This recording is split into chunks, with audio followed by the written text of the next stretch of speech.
Donald Trump is losing his grip on reality and on his MAGA base as well.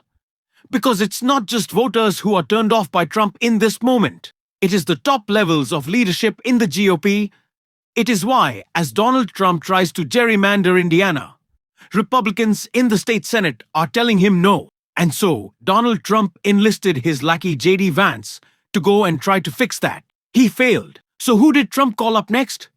Mike Johnson, who has once again screwed Donald Trump.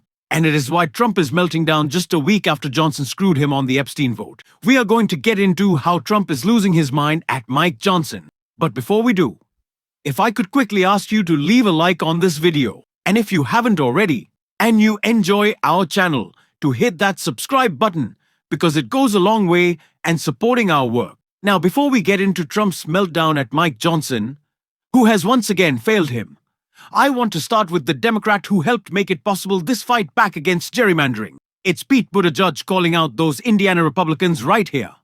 I was going to call it shameless, but then I started reading between the lines in some of the things that our Indiana State House Republican members are saying or not saying, and I realized they are in fact ashamed of what they're doing.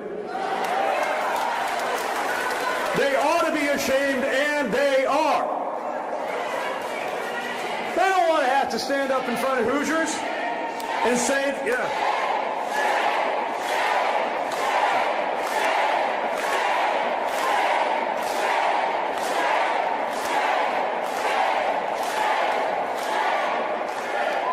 They don't want to have to stand up in front of the people of Indiana and explain why, of all of the things they could do with the power that they have gained by being in these offices, that this is what they did. They don't want to answer for being controlled by Washington like this. And so, they're hesitating. Even with all the pressure coming their way from Washington, a lot of them haven't quite committed to doing the deed. And that's where we come in.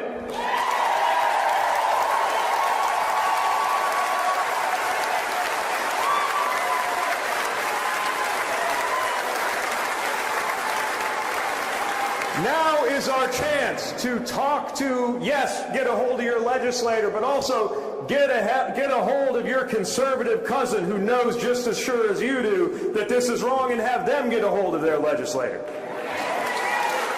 It is time for all of us to encourage our Republican friends in this state house to show some backbone before it's too late.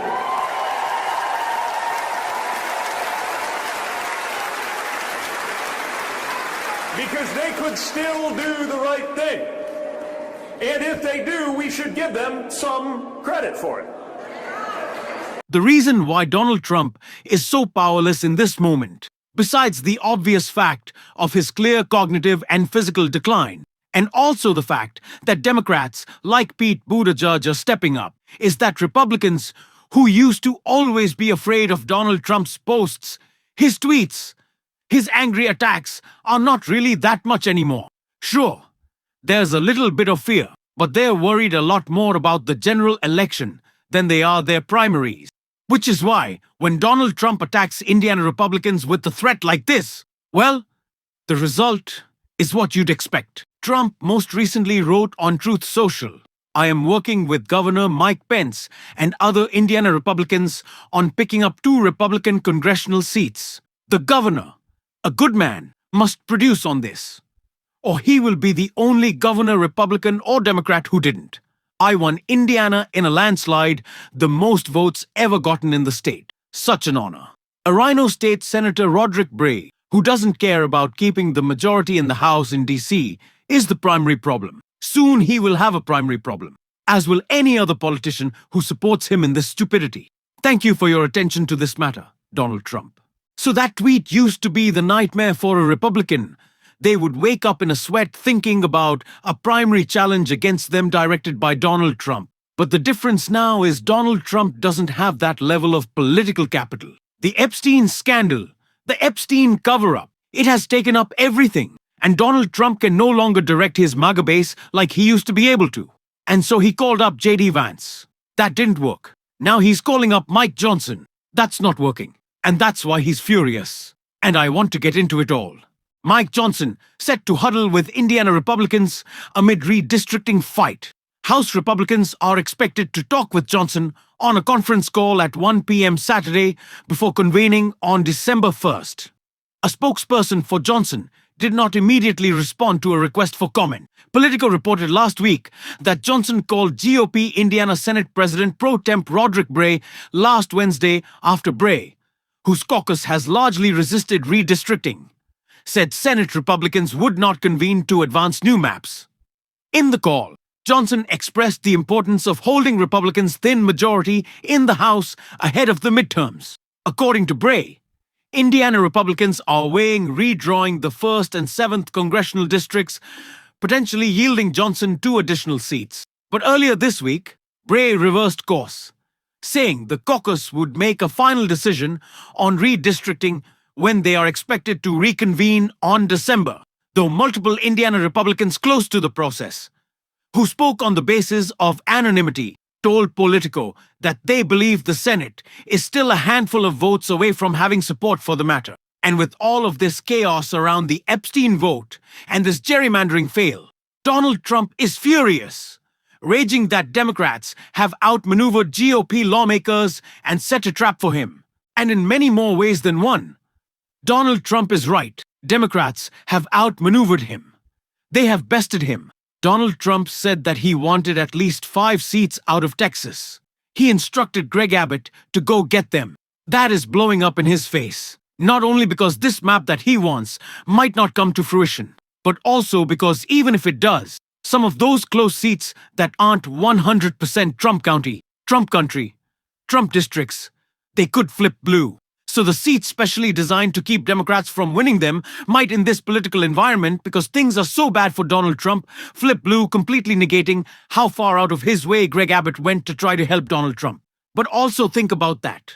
Think about the political conditions that have changed since this summer to the point that Donald Trump is so unpopular and he has put such a stink on his party that a seat carved up to guarantee a Republican win, it might flip to a Democrat. That is crazy. That is collective action. That is a shift in public opinion we have never seen. That is truly crazy. So yes, Donald Trump in more ways than one has been outmaneuvered. And Mike Johnson in more ways than one has been outmaneuvered. And Donald Trump is furious with him. But what Donald Trump doesn't realize, or maybe he does cause he said it before, Mike Johnson is Trump's puppet. If Mike Johnson is failing to get people online, it is because they do not have respect and are not afraid of Donald Trump.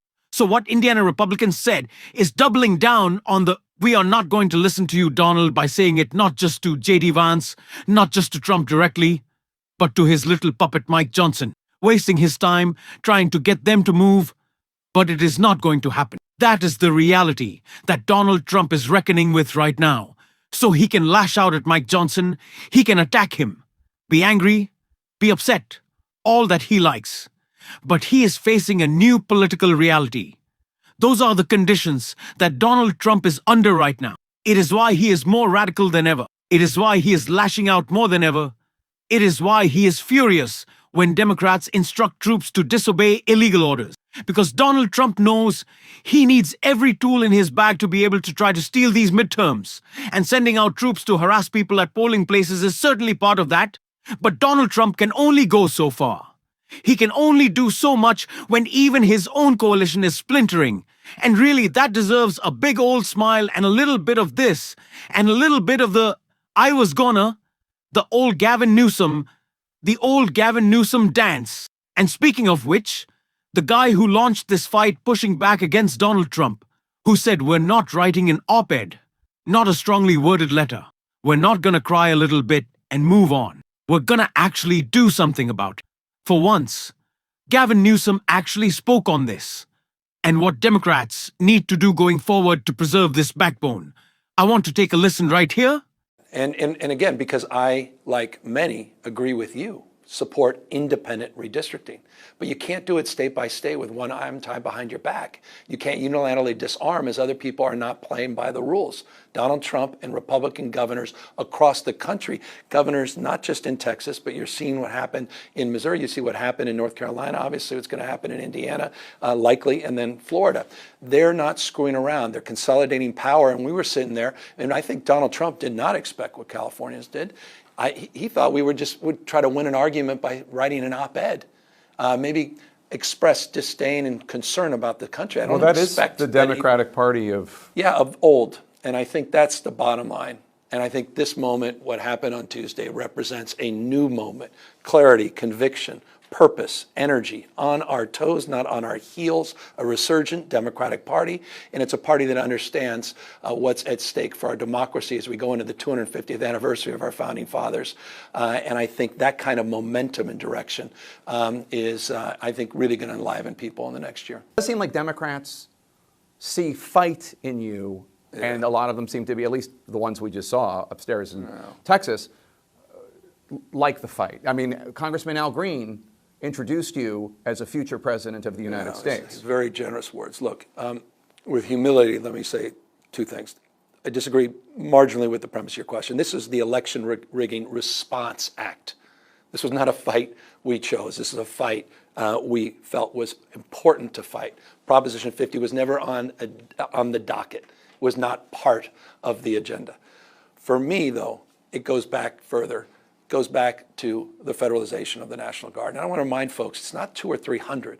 In California, it was 4,000 National Guard were federalized. 700 active duty Marines were not sent overseas. They were sent to the second largest city in the United States of America.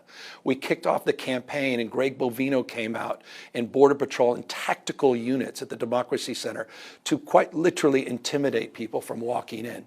With the clarity, the understanding, this sort of the fundamental visceral understanding of this moment became crystal clear in June. And so this is an extension of that. And I think more and more people are waking up to what's going on. And I said it up there. It's not about the rule of law anymore. It's the rule of Don. He's picking and choosing, deciding which court decisions he agrees with. He's quite literally running an extortion racket. And not just with universities like UCLA and others in California, but he's doing it with law firms. He's doing it with media organizations. He's doing it with some of the most well-heeled and powerful corporate leaders. You're seeing state capitalism, not just crony capitalism. There's the one thing everything has in common, the tariffs. The tariffs for him are about leverage and about the game that he's advancing, ultimately that inures to his personal advantage and his family's advantage as well. That is what we need to hear. That is what Democrats need to be doing. We have an opportunity to bury this administration, not just in the midterms, but before. And I'm going to relish in that. And we're going to be talking about it every day. If you want to support that, as always, you can hit that subscribe button, leave a like on this video. If you stuck around at the end, drop a blue heart in the comments. Keep on fighting, y'all. Don't let him silence you until next time. I'll see you soon.